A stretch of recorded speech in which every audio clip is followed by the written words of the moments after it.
Денис, я учился в Сочинском государственном университете туризма. Который рядом с нами находится именно в Российской, экскурсоводы занимаются научной деятельностью. Хотя они Вот не я, стоят по образованию. я Я тебе даже говорю, можно скажу, я недавно отправил им туда статью, они попросили, они публикуют журнал, попросили меня, я им подготовил статью по поводу города Гагр.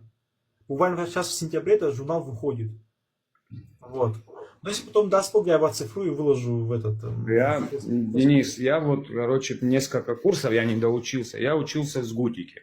Сочинский государственный университет туризма и курортного дела. И вот у меня лектор был, она с советских времен экскурсовод. То есть у нее маршруты как раз таки, вот она в Сочи проводила экскурсии, Большой Сочи и Абхазия частично.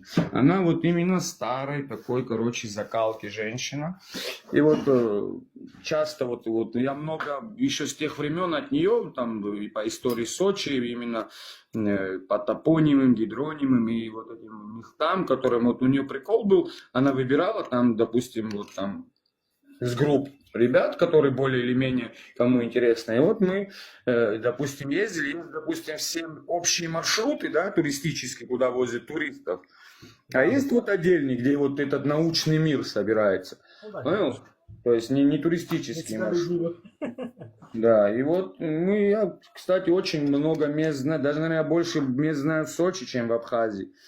Вот гора, если взять, гора Ахун, да, туристический маршрут, это башня, она построена довольно-таки не совсем давно, на советский период строилась эта башня.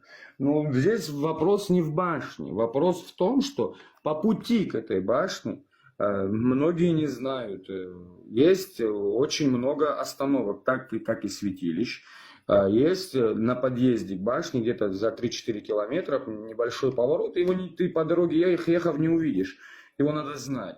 И там есть остатки, храма остатки, то есть там церковный храм какой-то, но она еще рассказывала, при раскопках советского времени там найдена именно абхазская культура, именно вот этот культурный пласт.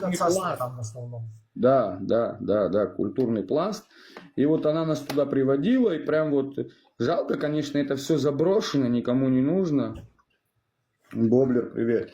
Никому не интересно, Теперь смотри, Денис, я когда вот Олимпиада начиналась, я работал в строительной компании, Сочи Стройтранс называлась, босс, привет всем, ребят. Она занималась дорогой, вот все дороги объездные, что есть сегодня в Сочи, да, в Поляне, в Сочи, это вот наша фирма, по большому счету, все тоннели, все делала. И вот, когда только это все начиналось, били тоннели, пробивали дороги. Сейчас я расскажу несколько таких историй. Вот работает, да, БУР работает, расчищает, пробивают, делают порталы в тоннели. И вот находят останки, какие-то там были и могильники, были и строения. И вот работа останавливается, вызывают археологи, короче, это все закрывали, не давали работать, исследуют.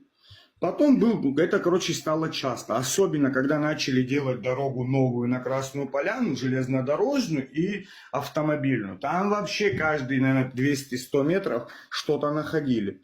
И дали такой неустный приказ, ничего не говорить, ничего не находить, а просто типа делать. И вот когда мы говорим об этом, вот эта Олимпиада, она очень много нанесла культурного вреда в плане того, что она реально, Денис, на костях построена. Некоторые объекты построены на костях истории и людей, так сказать. Ну, слушай, святилище Абхаза в Ильях находится буквально вот у Олимпийского парка. Угу, да. Да, помимо и этого, если кто-то обращал внимание, кто-то будет в Олимпийском парке, я думаю, что вот 99% не знают, что там кладбище есть. Ты хоть знаешь, Денис, что там кладбище есть? Прям где вечный огонь, вот где стоит этот факел, да?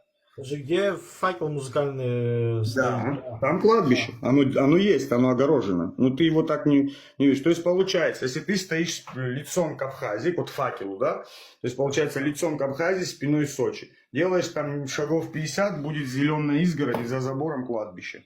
Это старое православное кладбище. Это знаешь, кем оно основано? Вот староверы, что есть, да, староверы, это они его основали, и оно там есть. Его не убрали, его просто огородили. Но так они сделали культурно, что глазом его так никогда не обратишь внимания. Думаешь, какая-то зеленая изгородь, а за ней реальное кладбище. И вот в период после войны мы в Сочи переехали. И вот это вот место, где сегодня Олимпийский парк, там поселились староверы. Вот, и староверы, которые вот у нас проживают, то есть они там, у них свое поселение было. И вот они часто, они, кстати, очень, вот староверы относятся к истории очень, знаешь, как бы с трепетом. И вот они часто находили разные артефакты. И вот ты не бывал в городе Сочи в музее?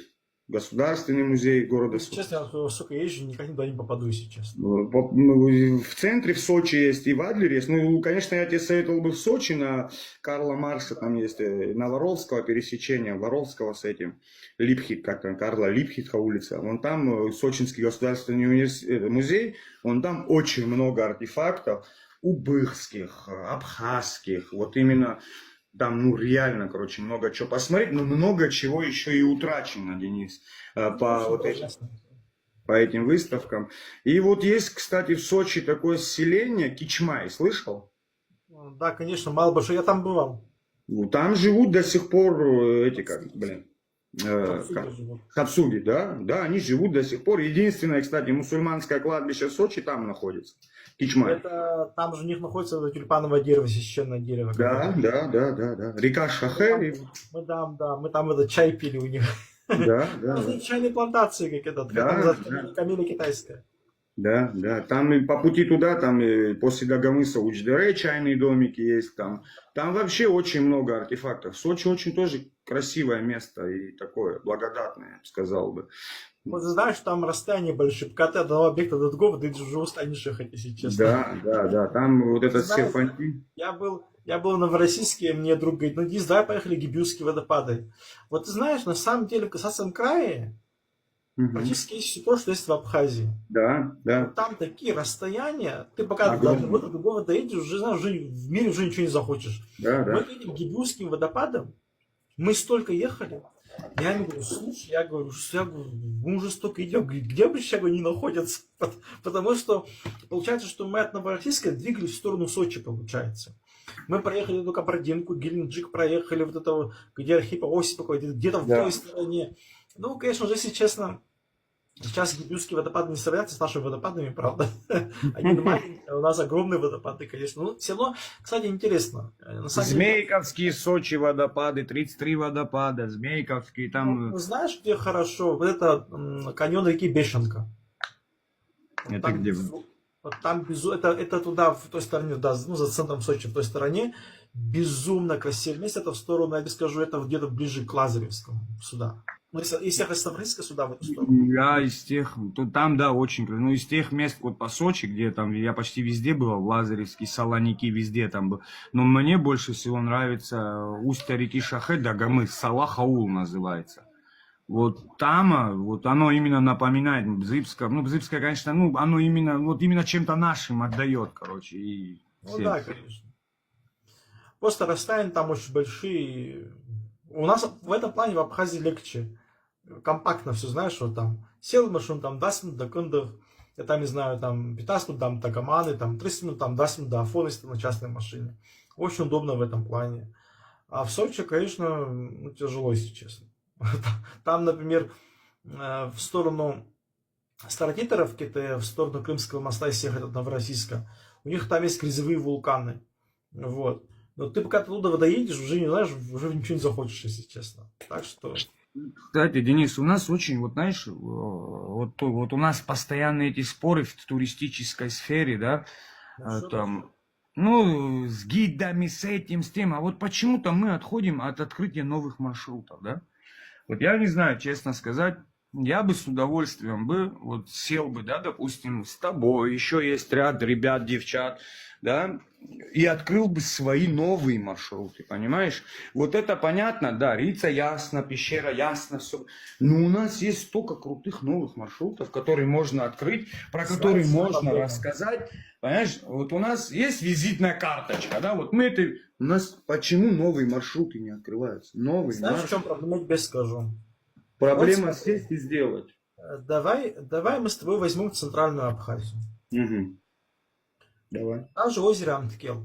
Угу. Хорошо, ты сделаешь маршрут. Во-первых, вот я могу сесть, тебе сейчас вот я сяду, мне это время уйдет, правда. Я сейчас сяду, тебе спешу экскурсионный текст. Угу. Послушай, а меня от дороги нет. Послушай, Денис, вот смотри сюда. Ты понимаешь, что ты, Гоша, я честно скажу, я вот как вижу Абхазию. Честно, я считаю, что вот наши, вот даже горные районы, сейчас не везде, конечно, там сейчас везде лазить не надо. Я считаю, что мы все-таки горная страна, это надо учитывать, это факт. 70% Абхазии горы и предгорья. Конечно. Поэтому здесь при сложном положении мы не обойдемся однозначно. Вот по дороге на озеро Амткел, значит, там недалеко стоит Долимен, самый высокий Долимен на Кавказе. Угу. Туда же по дороге находится Азанский водопад. Угу. Там же недалеко находится очень красивый висячий мост. Там же недалеко находится небольшой красивый каньон. Угу. Это надо делать. Теперь давай возьмем вот ближе к тебе. Ну, там за Гагрой. Вот долина реки Хашипса. Угу. Там есть так называемый Гранд Каньон. Угу. И выше еще два каньона. Туда никто не поднимается. Пока ты доберешься, машину уничтожишь. Угу. Что стоит сделать дорогу? 15 километров. Ну, ты сказал, теперь я скажу. Смотри сюда, спрос рождает предложение. Вот я тебе отвечаю. Когда вот просто нужно развивать, понимаешь, смотреть на государство, ждать, вот ты понимаешь, это долгий и нудный Понимаешь, процесс. ты без государства не обойдешь, я же тебе Я говорю. с тобой согласен, вот смотри, я сейчас объясню тебе. Дорогу вдоль реки Денис, Хашипсы. Сейчас объясню, ну ты же дашь объяснить, объясню. Вот, люди в Кварчалах не ждали государства, прекрасно знаешь, кто и как залили асфальт, сделали до водопада в асфальт. Ждали они государства? Ну послушай, как раз таки это государство сделало. Ну, я знаю, что это они своими силами делали. Я тебя прошу, Гоша, что, о чем ты Ну, говоришь? может, грант какой-то выделили, но они это выделили. С инвестпрограмма государства выделила 250 миллионов рублей. Ну, Я же знаю, послушай, что это хорошо. но они просуетились, люди, сделали. Это сделало государство. Ну, а люди-то просуетились, проявили инициативу. Понимаешь, все равно они бы без государства не обошлись. Понятно, но люди инициативу проявили, чтобы свой край развить. Вот сегодня мы с тобой гипотетически, да, сели, да, разрисовали новые маршруты, конные маршруты, новые. Я тебе уверяю, когда туда люди начнут ездить, да, как говорится, тропа туда проложится. И поверь мне, и государство будет заинтересовано, и все остальные, если мы начнем туда вводить их. Нужно развивать это, то есть давать, показывать. Я понимаю, Рица, Афон, но это надо что-то открывать. У нас столько красивых мест, новые места. Но с одной стороны, я за, чтобы открывать, а с другой стороны, нет, Денис. Ты знаешь, Гоша, во всем должна быть мера. Конечно. А то, к сожалению, мы тут меру не знаем. Вот в чем большая. Вот и я тоже против некоторых вещей, потому что туда, куда ступает нога человека, там превращается, сам знаешь во что. Да. Тут, кстати, мы пропустили вопрос. Астамар Аргун спрашивал. Сочи чей была? Кекелеев, слушай. Это Астамар Аргун? Это не Астамур Аргун. Это как Маймун. Денис, я тебе скажу так. Я умею их по почерку определять. Во-первых, Соча, Чей, Била. Они как говорят, так и пишут, чтобы ты понимал. Автандил пишет, смотрю вашу трансляцию, скажу честно, очень интересно и приятно слушать. Спасибо большое, Автандил. Спасибо. Тимка, привет. Не, я бы, правда, Денис, вот сел бы вот с такими многих ребят, собрал бы, и вот с удовольствием бы какие... Не надо 10, 20, 40 маршрутов, 2, 3, 4 новых маршрута открыть. Больше у нас всех не отдырва. Все, не начинаешь, понял. Абрис абдуйтын. Я кукурузу там зажал. Я ошибаюсь. Издыру. Измал сабду ябдуйту. Варабри, убыз вабри, кажа, времени азги. Да? Бахи тухцизги. Да. Гвати шушцизжан. Снял бы, показал бы, что его дед делал. Ей, хадзуй, шо дрори отворчала хо уже. Вы хехебе площадь хешчу. Ай. Измаз саду бабьяку. Я хочу кузу ахара хакадарай орхот. Я вот так Да, и знаешь, какой, когда мы сделаем, потом скажут, долю. وبزحنو برجع вы шо друг гош хачота хаш васуд. Я знаю, да. И так и есть. Апсна арчара на кол яш васуд. Убри апса ханухунц, убри чай хакол нагаз. Накажут нас, да, накажут. Нас дшикауни на дшикука на улак, убиша ахцо. Нас гузи хахнер кой. Ай, накажет. По-любому. В истории есть, Денис, такие. Какой-то джентльмен к нам просится в эфир.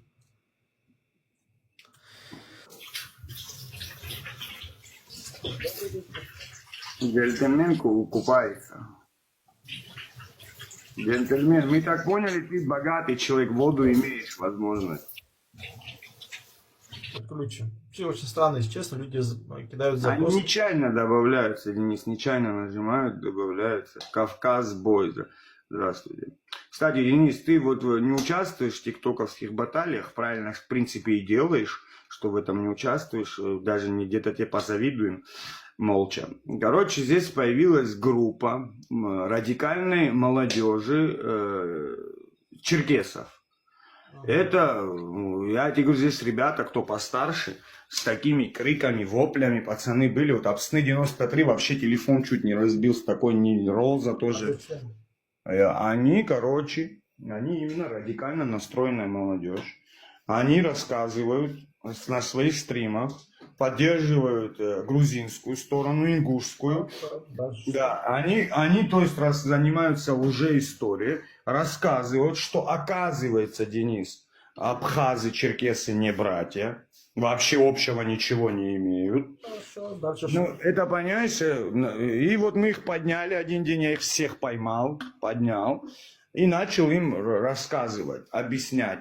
Как у них, короче, в конце, закончились аргументы, я говорю, нам чеченцы ближе, чем вы. Я говорю, хорошо, это может быть твое мнение, тебе может быть как человеку ближе, но как народы, они тебе не могут быть ближе никак.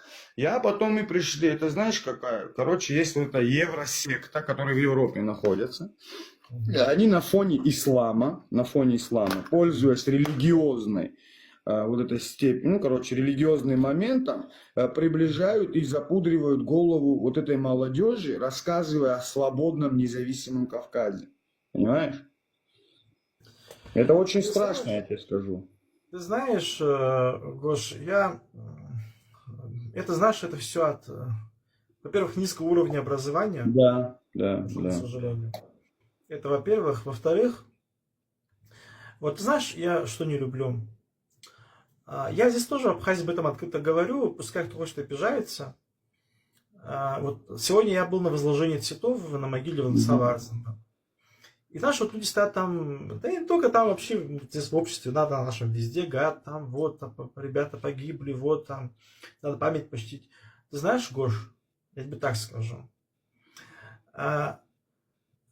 людям стало свойственно бить себя в грудь и кричать о патриотизме. Угу. Но когда касается дела к делу, куда-то их патриотизм исчезает. Угу. Это лицемерство и двуличие. Согласен. Ты знаешь, в нашем случае, я считаю, что самое лучшее, что мы можем сделать гражданами Абхазии в Абхазии, чтобы мы действительно почтили память тех ребят, которые погибли, когда мы нашу страну поставим на ноги. Угу. Потому что они воевали не ради того, что мы просто били себя в грудь такими патриоты, что флагом махали. Они воевали за то, чтобы была процветающая свободная Абхазия. За это они воевали. Вот к чему нужно стремиться. Когда мы этого добьемся окончательно, когда мы поставим Абхазию нашу страну на ноги, это будет самое лучшее, что мы сделаем для тех ребят, которые погибли. Это что касается нас.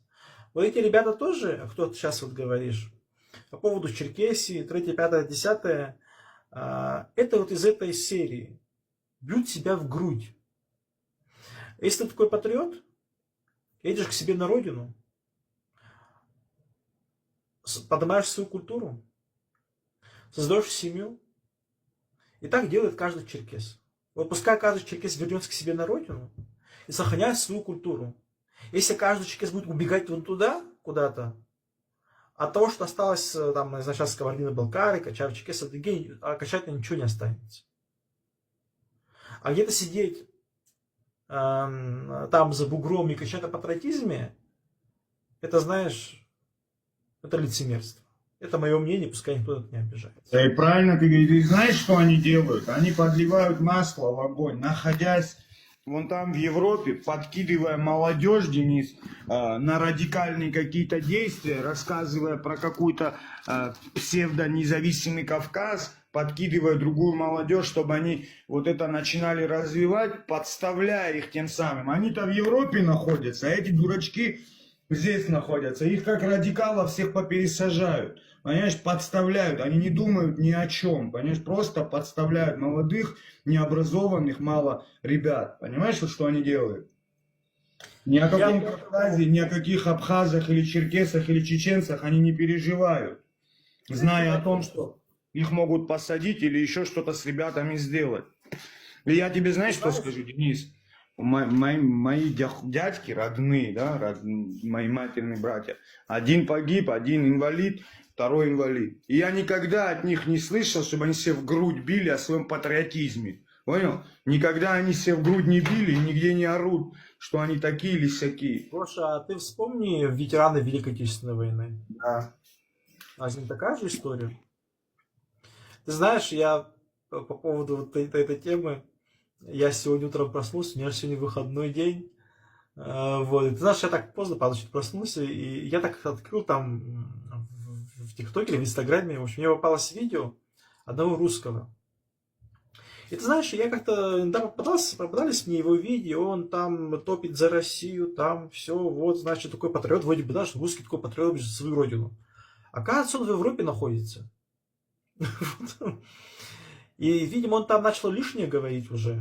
Я понял, Зубенко, за Зубенко говоришь, который уехал. Оказывается, его выгнали из какой-то страны европейской, в общем, едет к себе домой. И он Не сидит... выгнали, он убежал, за ним приехали какие-то фейсы европейские, да. И он там деньги, что ли, просит, что-то такое.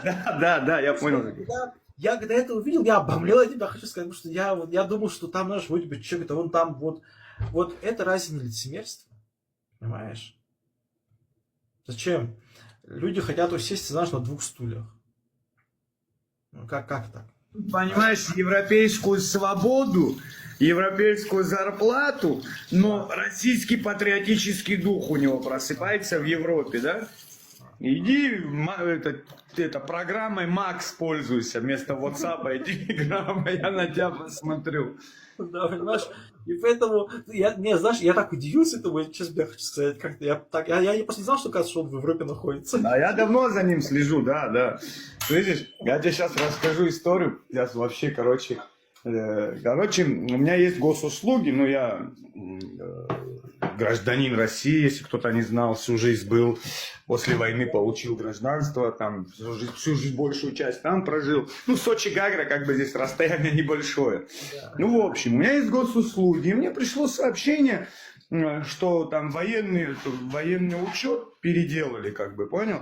То есть сейчас все носители, которые были раньше же бумажные в военкоматах, и все сейчас перенесли на цифровые. И там мне пришло сообщение, что ваш как бы личный этот кабинет, военный билет, то есть теперь вы можете без проблем получить на госуслугах выписку с военкомата. То есть не надо идти в военкомат, в очередь, то есть все.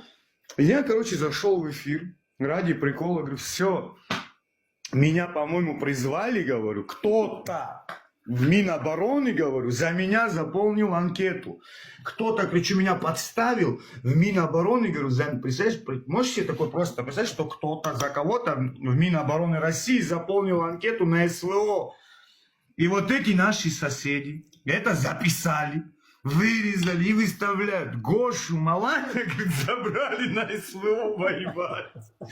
И они сегодня, вчера на полных щах выставили мою фотографию.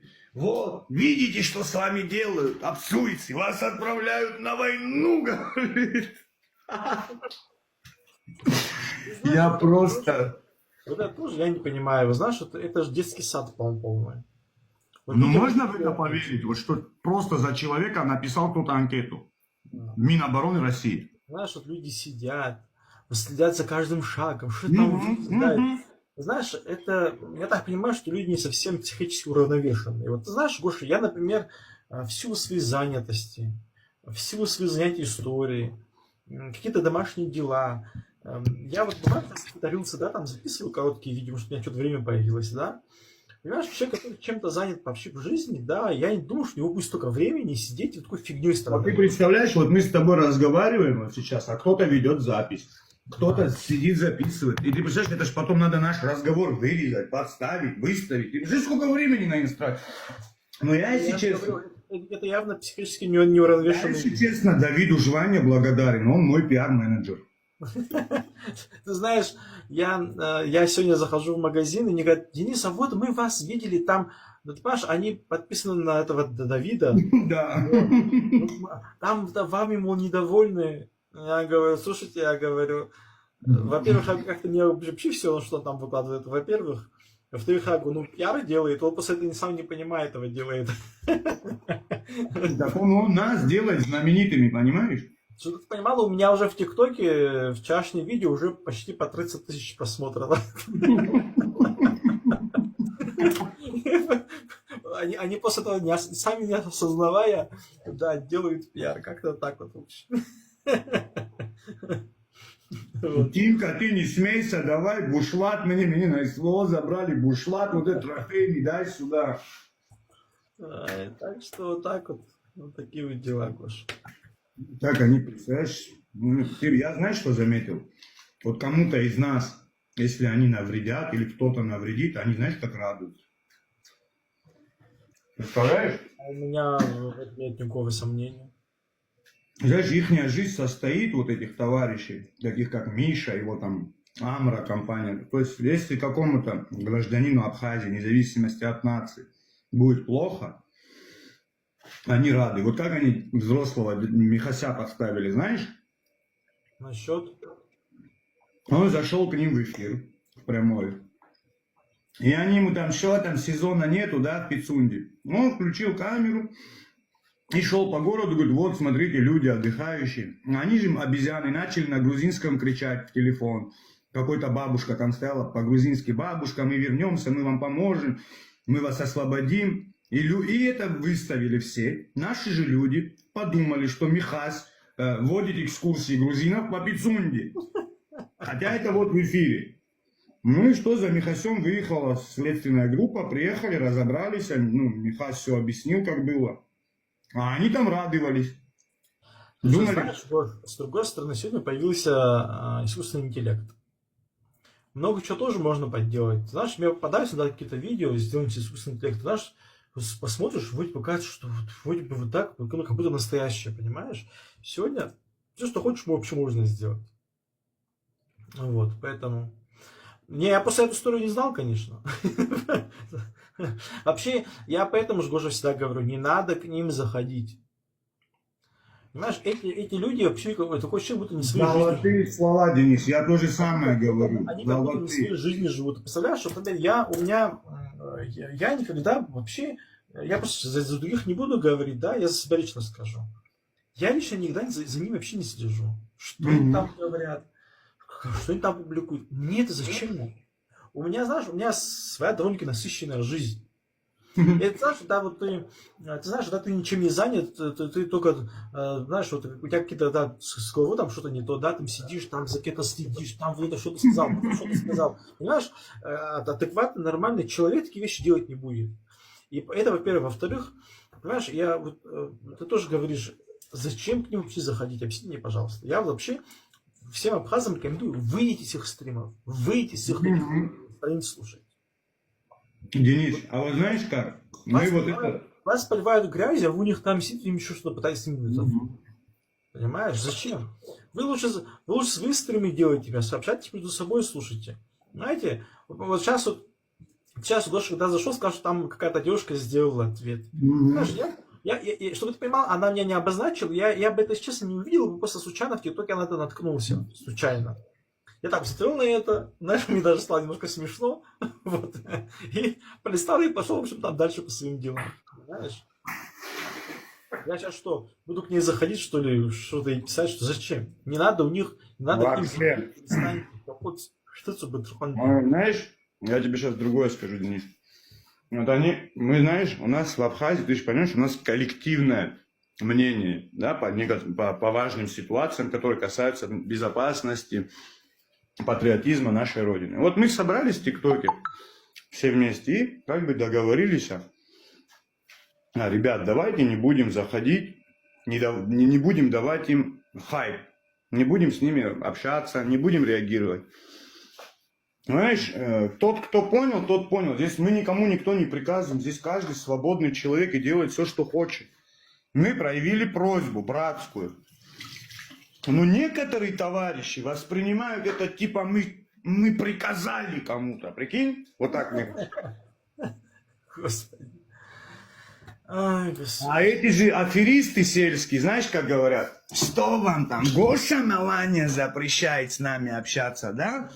А те, мол, чтобы доказать, что Гоша Маланя, нет, мол, он нам не запрещает, заходят. Ну и потом сидят в кабинетах СГБ и изменяются.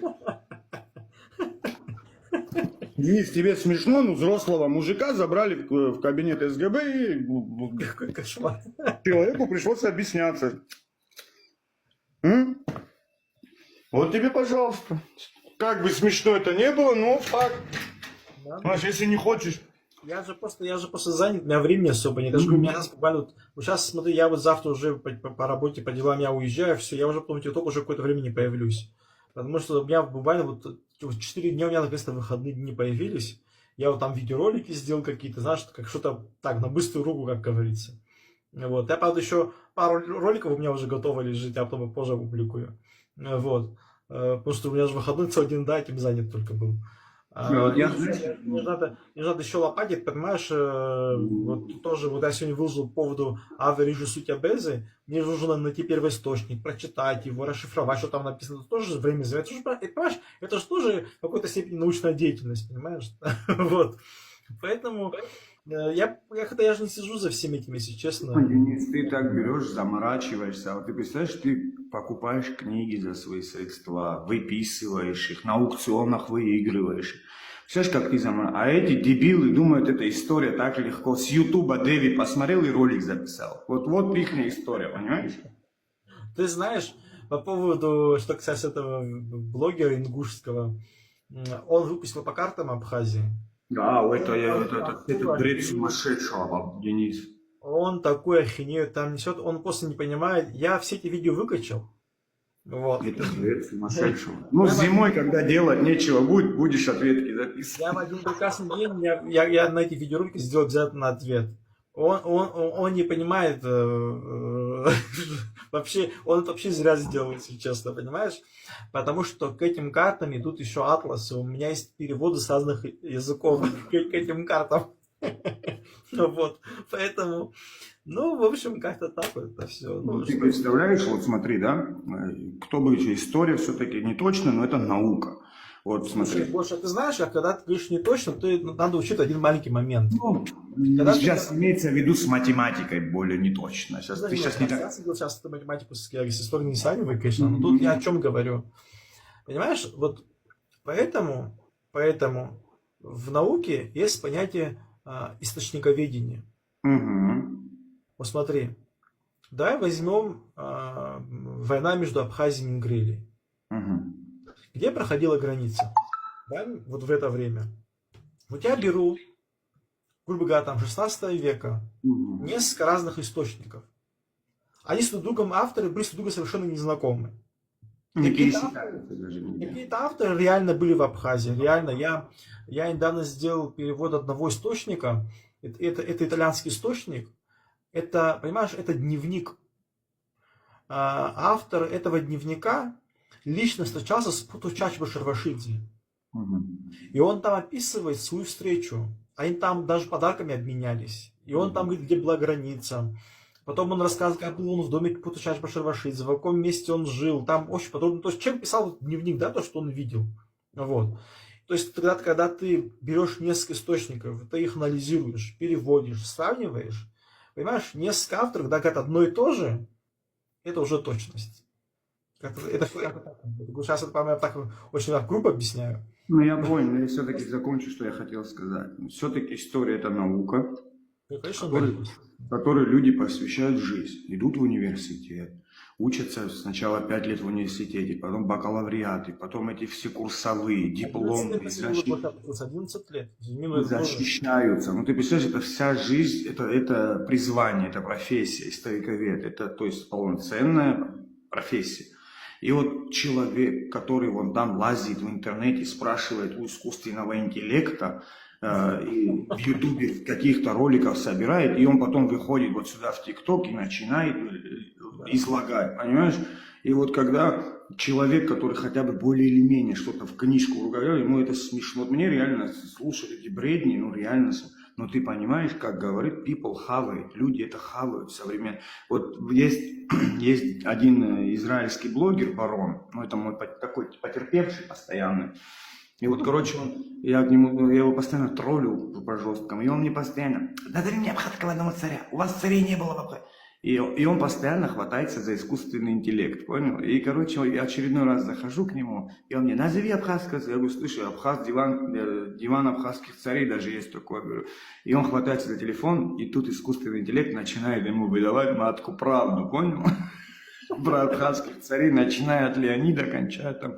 И он уже ему сказать нечего. Ну да, были цари. Я говорю, то есть, получается, ты был неправ. То есть, все, что ты до этого говорил, что там абхазов не существует, царей не... То есть, ты сейчас, твой же искусственный интеллект тебе сказал. То есть, ты не прав. И он мне говорит, все, я в вашу тему не лезу, абхазскую, а ты не лезь ко мне, ведь евреям, говорит. Я говорю, хорошо. Ты знаешь, по поводу, что касается искусственного интеллекта, послушай, эта же информация тоже уже загружена с книг. Да, я недавно смотрел, один философ, он же задал программу искусственному интеллекту придумать дипломную работу.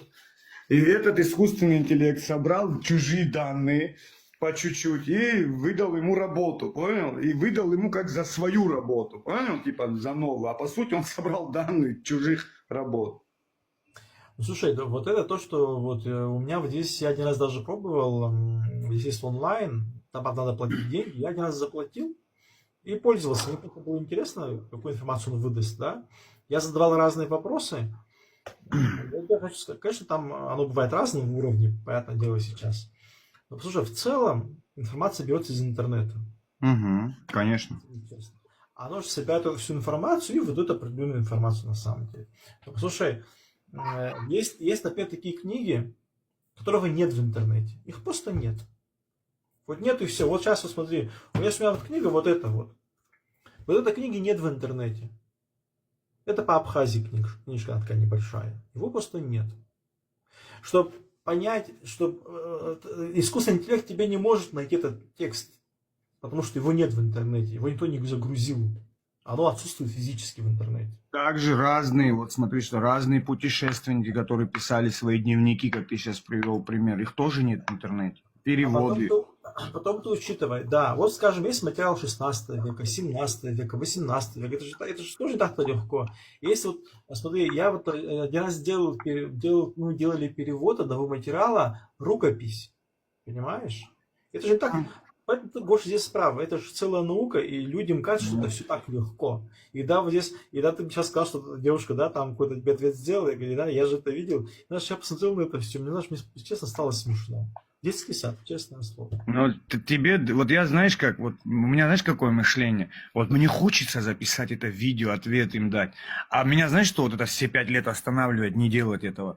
Знаешь, что, почему я не делаю? Потому что мне так, знаешь, типа, я на них обратил внимание и дал свой, типа, как бы свою энергию на них потратил и тому подобное. Они все 5 лет меня записывают, мои цитаты, фразы разбирают там, выставляют. А я никак на них не обращаю, вообще никак. Ну, а с другой стороны, мне кажется, надо как-то перебороть себя и дать им ответ, потому что, я так понял, вот эти ответы наши смотрят в основном, и там спорят с ними в комментариях. Знаешь, Неова, это привет. для наших. Для наших это надо делать. Да, Поскольку да. сейчас я видел то, что выложил, поверь мне, это я не для грузин же делаю. Да, да, в основном для наших. Потому что когда наши увидят какой-то такой, да, отрывок, пускай они возьмут мое и покажут им. Вообще такие короткие видеоролики надо делать с такими ответами. Да, рилсы надо делать. Да, чтобы нашим было легче. Вытащил и показал, слушай, ну это не вот так, а вот это вот так. Все нормально. Ну, допустим, я у тебя сколько там потырил, там есть. Я часто там что-нибудь тебя тырю.